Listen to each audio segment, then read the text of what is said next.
श्रीमद् भागवत महापुराण नवम स्कंध 18वां अध्याय ययाति चरित्र।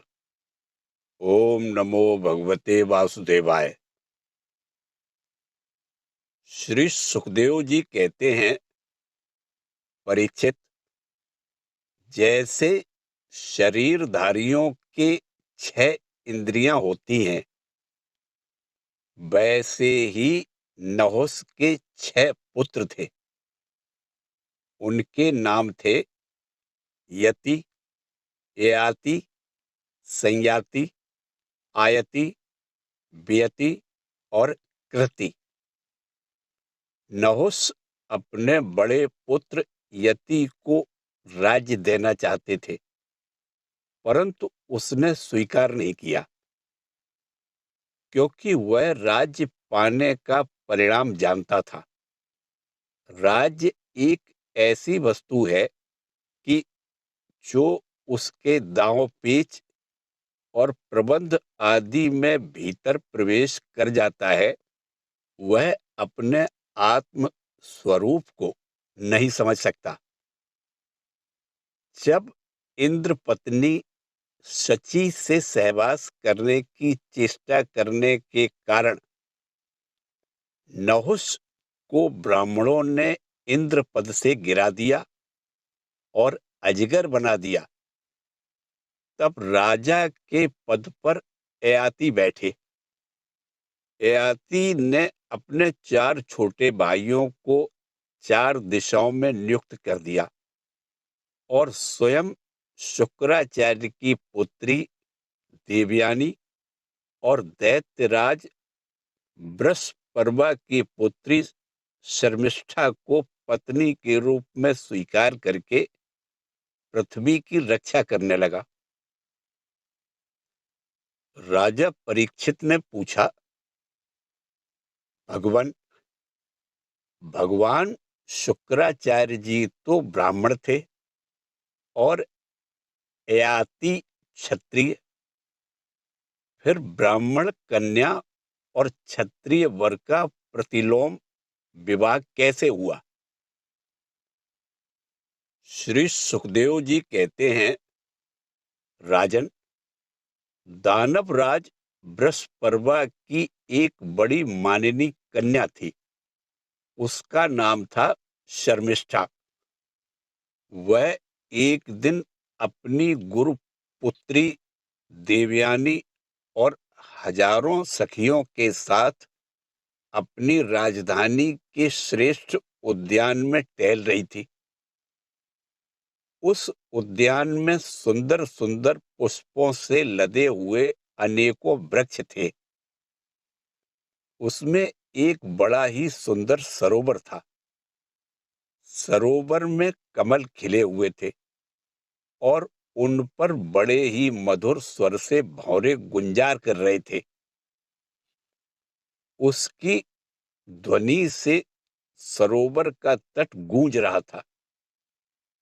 जलाशय के पास पहुंचने पर उन सुंदरी कन्याओं ने अपने अपने वस्त्र तो घाट पर रख दिए और उस तालाब में प्रवेश करके वे एक दूसरे पर जल उलीच उलीच कर क्रीड़ा करने लगी।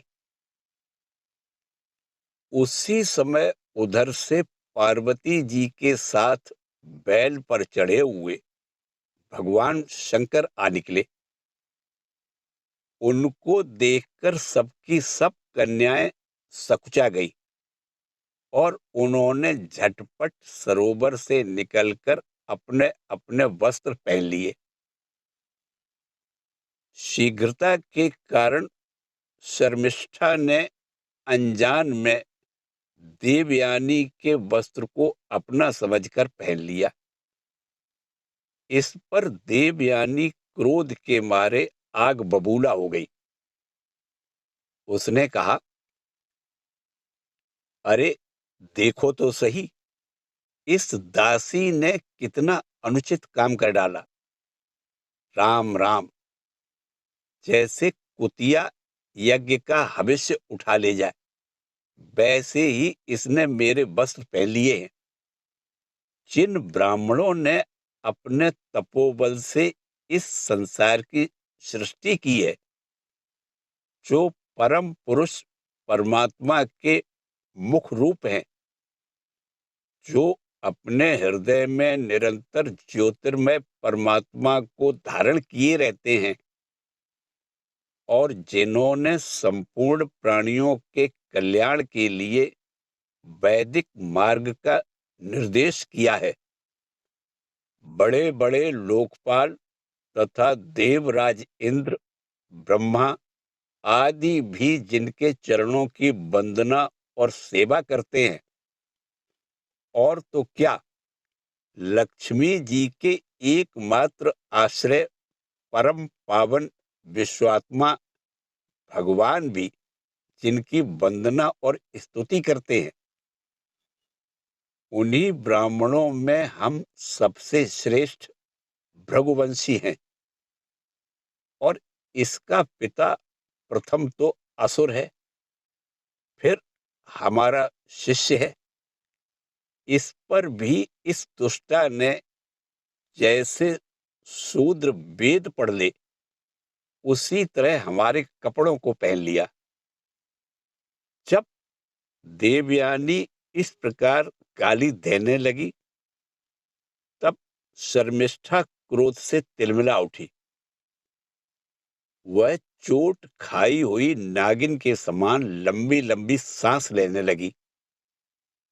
उसने अपने दांतों से होठ दबाकर कहा, भिखारिन, तू इतना बहक रही है, तुझे कुछ अपनी बात का भी पता है? जैसे कौवे और कुत्ते हमारे दरवाजे पर रोटी के टुकड़ों के लिए प्रतीक्षा करते हैं, वैसे ही क्या तुम भी हमारे घरों की ओर नहीं ताकती रहती? शर्मिष्ठा ने इस प्रकार कड़ी कड़ी बात कहकर गुरुपुत्री देवयानी का तिरस्कार किया और क्रोधवश उसके वस्त्र छीनकर उसे कुएं में ढकेल दिया। शर्मिष्ठा के चले जाने के बाद संयोगवश शिकार खेलते हुए राजा ययाति उधर निकले। उन्हें जल की आवश्यकता थी, इसलिए कुएं में पड़ी हुई देवयानी को उन्होंने देख लिया। उस समय वह वस्त्रहीन थी, इसलिए उन्होंने अपना दुपट्टा उसे दे दिया और दया करके अपने हाथ से उसका हाथ पकड़कर उसे बाहर निकाल लिया। देवयानी ने प्रेम भरी वाणी से वीर ययाति से कहा, वीर शिरोमणे राजन, आज आपने मेरा हाथ पकड़ा है। अब जब आपने मेरा हाथ पकड़ लिया, तब कोई दूसरा इसे न पकड़े। वीर श्रेष्ठ, कुएं में गिर जाने पर मुझे तो आपका अचानक दर्शन हुआ है। यह भगवान का ही किया हुआ संबंध समझना चाहिए। इसमें हम लोगों की या और किसी मनुष्य की कोई चेष्टा नहीं है। वीर श्रेष्ठ, पहले मैंने बृहस्पति के पुत्र कच्छ को शाप दे दिया था।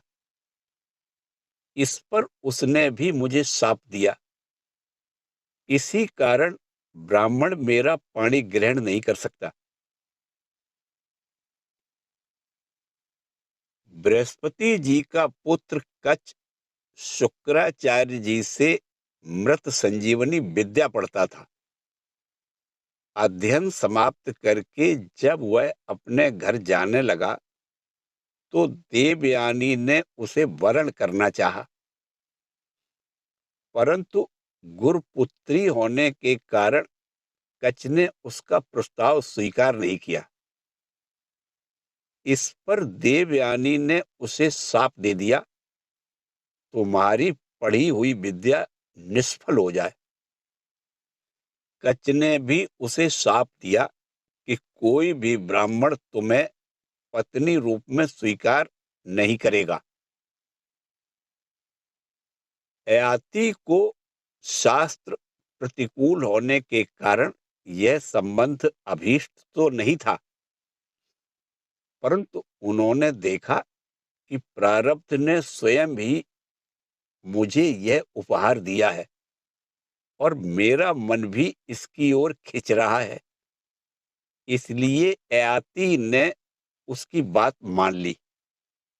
वीर राजा ययाति जब चले गए, तब देवयानी रोती पीटती अपने पिता शुक्राचार्य के पास पहुंची और शर्मिष्ठा ने जो कुछ किया था वह सब उन्हें कह सुनाया। शर्मिष्ठा के व्यवहार से भगवान शुक्राचार्य जी का मन उचट गया। वे पुरोहिताई की निंदा करने लगे। उन्होंने सोचा कि इसकी अपेक्षा तो खेत या बाजारों में से कबूतर की तरह कुछ बीनकर खा लेना अच्छा है। अतः अपनी कन्या देवयानी को साथ लेकर वे नगर से निकल पड़े। जब बृहस्पति को यह मालूम हुआ तो उनके मन में यह शंका हुई कि गुरुजी कहीं शत्रुओं की जीत न करा दें अथवा मुझे शाप न दे दें। अतएव वे उनको प्रसन्न करने के लिए पीछे पीछे गए और रास्ते में उनके चरणों पर सिर के बल गिर पड़े। भगवान शुक्राचार्य जी का क्रोध तो आधे ही क्षण का था। उन्होंने बृहस्पति से कहा, राजन, मैं अपनी पुत्री देवयानी को नहीं छोड़ सकता, इसलिए इसकी जो इच्छा हो तुम पूरी कर दो, फिर मुझे लौट चलने में कोई आपत्ति नहीं होगी। जब बृहस्पति ने ठीक है कहकर उनकी आज्ञा स्वीकार कर ली, तब देवयानी ने अपने मन की बात कही। उसने कहा, पिताजी, मुझे जिस किसी को दे दे और मैं जहां कहीं जाऊं, शर्मिष्ठा अपनी सहेलियों के साथ मेरी सेवा के लिए वहीं चले। शर्मिष्ठा ने अपने परिवार वालों का संकट और उनके कार्य का गौरव देखकर देवयानी की बात स्वीकार कर ली। वह अपनी 1000 सहेलियों के साथ दासी के समान उसकी सेवा करने लगी। शुक्राचार्य जी ने देवयानी का विवाह राजा ययाति के साथ कर दिया और शर्मिष्ठा को दासी के रूप में देकर उनसे कह दिया, राजन, इसको अपनी सेज पर कभी न आने देना। परीक्षित, कुछ ही दिनों बाद देवयानी पुत्रवती हो गई। उसको पुत्रवती देखकर एक दिन शर्मिष्ठा ने भी अपने ऋतु काल में देवयानी के पति ययाति से एकांत में सहवास की याचना की। शर्मिष्ठा की पुत्र के लिए प्रार्थना धर्म संगत है, यह देखकर धर्मज्ञ राजा ययाति ने शुक्राचार्य की बात याद रहने पर भी यही निश्चय किया कि समय पर प्रारब्ध के अनुसार जो होना होगा हो जाएगा। देवयानी के 2 पुत्र हुए, यदु और तुर्वसु, तथा बृहस्पति की पुत्री शर्मिष्ठा के 3 पुत्र हुए, द्रुहु, अनु और पुरु। जब माननी देवयानी को यह मालूम हुआ कि शर्मिष्ठा को भी मेरे पति के द्वारा ही गर्भ रहा था। तब वह क्रोध से बेसुध होकर अपने पिता के घर चली गई।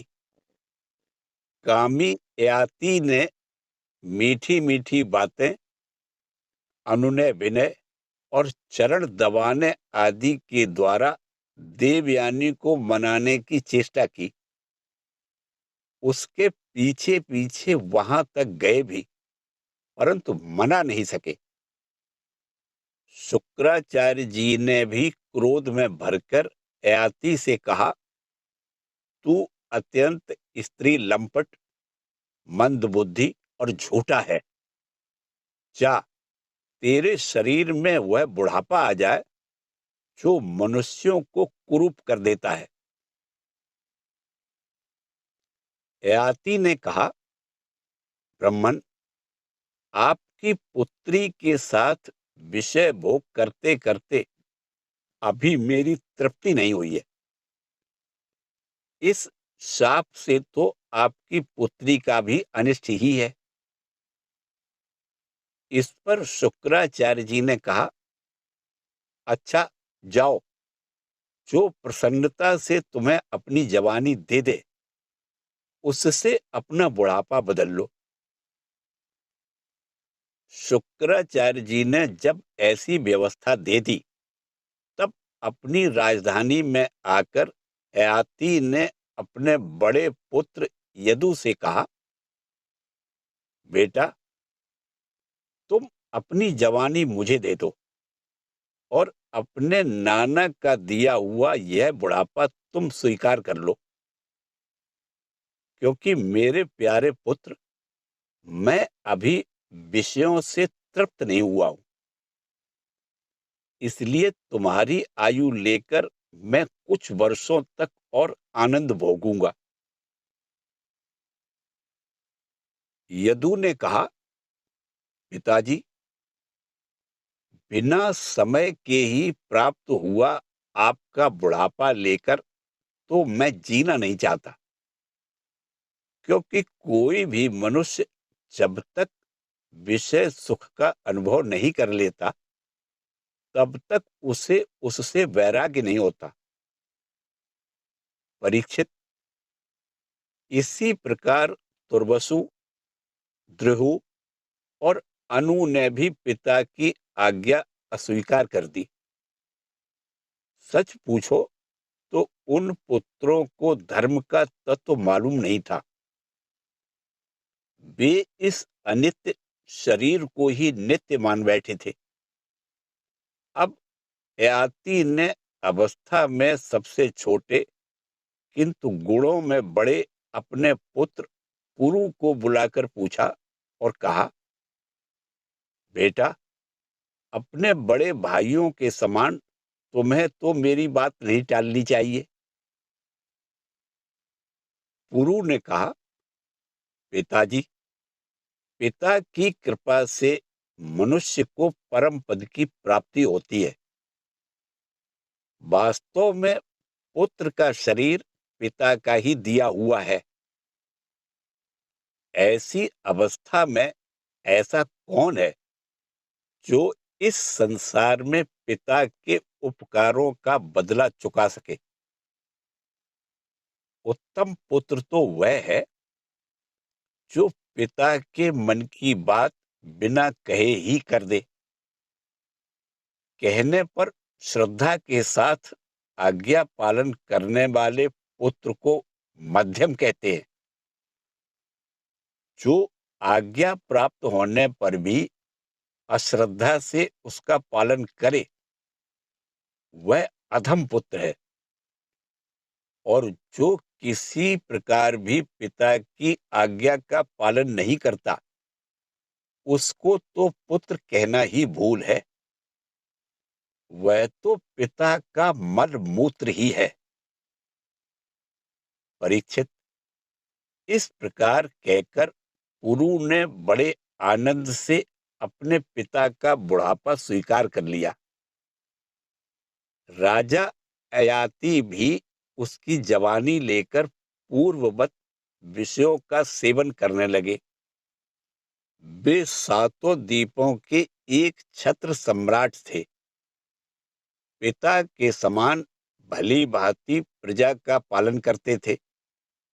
उनकी इंद्रियों में पूरी शक्ति थी और वे यथा अवसर यथा प्राप्त विषयों का यथेच्छ उपभोग करते थे। देवयानी उनकी प्रियतमा पत्नी थी। वह अपने प्रियतम अयाति को अपने मन, वाणी, शरीर और वस्तुओं के द्वारा दिन दिन और भी प्रसन्न करने लगी और एकांत में सुख देने लगी। राजा अयाति ने समस्त वेदों के प्रतिपाद्य सर्वदेव स्वरूप यज्ञ पुरुष भगवान श्री हरि का बहुत से बड़ी बड़ी दक्षिणा वाले यज्ञों से यजन किया। जैसे आकाश में दल के दल बादल दिखते हैं, कभी नहीं भी दिखते, वैसे ही परमात्मा के स्वरूप में यह जगत स्वप्न, माया और मनोराज्य के समान कल्पित है। यह कभी अनेक नाम और रूपों के रूप में प्रतीत होता है और कभी नहीं भी। वे परमात्मा सबके हृदय में विराजमान है। उनका स्वरूप सूक्ष्म से भी सूक्ष्म है। उन्हीं सर्वशक्तिमान सर्वव्यापी भगवान श्री नारायण को अपने हृदय में स्थापित करके राजा ययाति ने निष्काम भाव से उनका यजन किया। इस प्रकार 1000 वर्ष तक उन्होंने अपनी उच्छृंखल इंद्रियों के साथ मन को जोड़कर उसके प्रिय विषयों को भोगा। परंतु इतने पर भी चक्रवर्ती सम्राट ययाति की भोगों से तृप्ति नहीं हो सकी। इसी के साथ नवम स्कंद से 18वां अध्याय समाप्त होता है। ओम नमो भगवते वासुदेवाय।